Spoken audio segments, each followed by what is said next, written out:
La pregunta era de cómo, si nosotros hemos sido amenazados por el patrón de que con migración.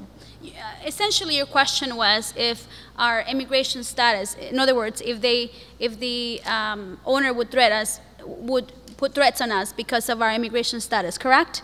Correct. Sí, esa es la pregunta.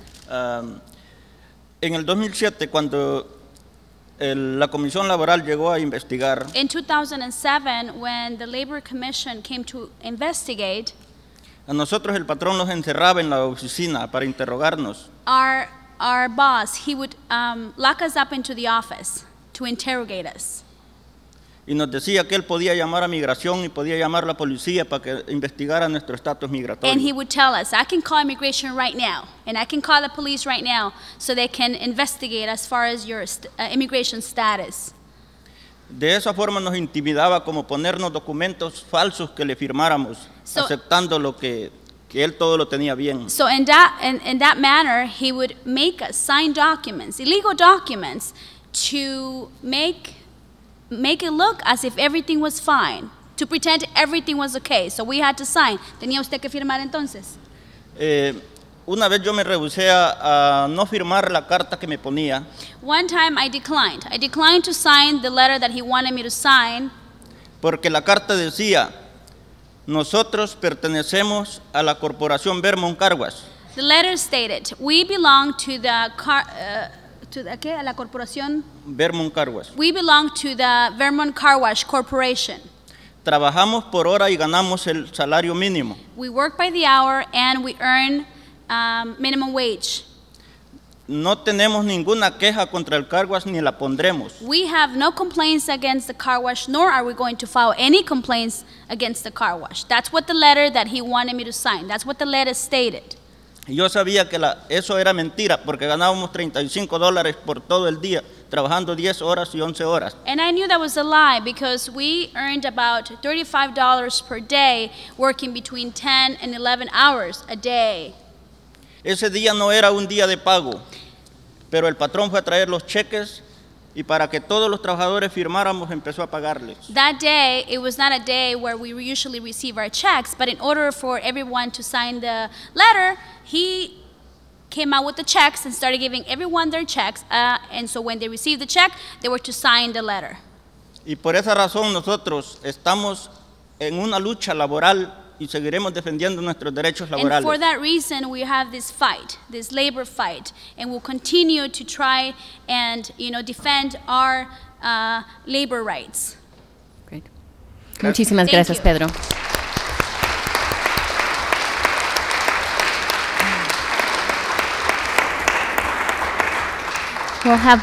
We'll take one final question from Colonel Mahoney, and then if there are any final comments that any of the board members want to make, we'll take 5 minutes for that. I just wanted to thank the workers in a special way, but I had a generic question. Do you get paid by check or in cash? Cash? In cash. The owners pay cash, some of them with check, or half and half. Yeah. When they pay you by check, do they deduct taxes? Do you payroll taxes, Social Security, and all those taxes? Are those taken out also? Yes, they did. Okay. The ones that pay in cash, do they just pay every day or once a week, or how is that done?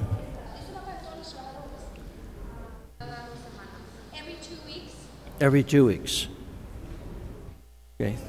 Cuando a nosotros nos pagaban por $35 el día, When we got paid $35 per day, nos daban por 6 días nos daban $210. for 6 days we got $210. Pero había veces que el cheque tenía un total más alto But sometimes the check indicated a higher amount, y teníamos que darle cambio nosotros. and so we had to, in fact, return some money, give him money back. En algo otras veces nos pagaba efectivo And other times they paid us in cash, y de vez en cuando nos entregaban nomás los talones, pero no el cheque. and once in a while we would get the paycheck stubs, but not the actual check.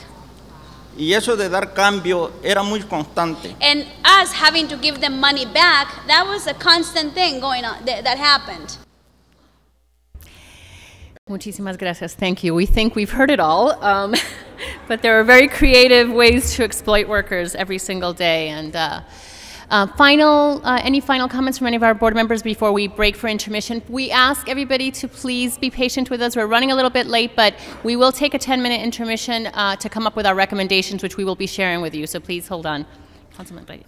Thank you very much. I just wanted to take a moment as a council member of the city to welcome you to City Hall. This is the Edward R. Roybal Public Hearing Room, and Congressman Roybal, since the 1930s and 40s, and going all the way now with the legacy of his daughter, Lucille Roybal Allard, has been fighting for these types of causes. So it's rather poetic justice that we're here today listening to this struggle. I just want to make it very clear that back in July, we were able to get the City Council to support a resolution that acknowledged the need to establish a level of enforcement, a level of vigilance as to what's happening to the caguacheros. So you have full support of the City Council. What I'm hoping that comes from this process is that we can get into further detail in how we can support the workers while not harming the business and making sure that they are accountable for their actions and that we defend our workers. Myself personally, my dad was a janitor. Without the union, he would have suffered a lot more than he already had. And for that, I thank you, the workers, for everything you're doing, the courage to be here, and the folks here and His Eminence, Cardinal Mahoney, for sharing this time with us, because this is a very, very significant step, and we will be there to support you, and thank you very much. Thank you, Council Member.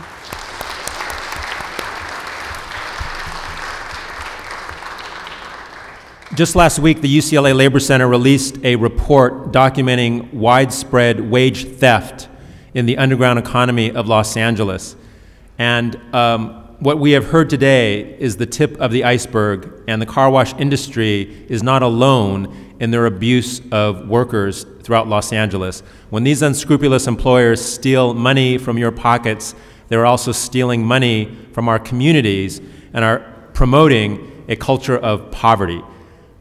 I really want to thank and honor the courageous workers who have come before us today to share their stories against tremendous obstacles and difficulties. And it is that spirit and it is that determination and commitment to purpose that will result in victory not only for the carwacheros of Los Angeles, but indeed for low-wage workers throughout the city and throughout the state of California. Thank you.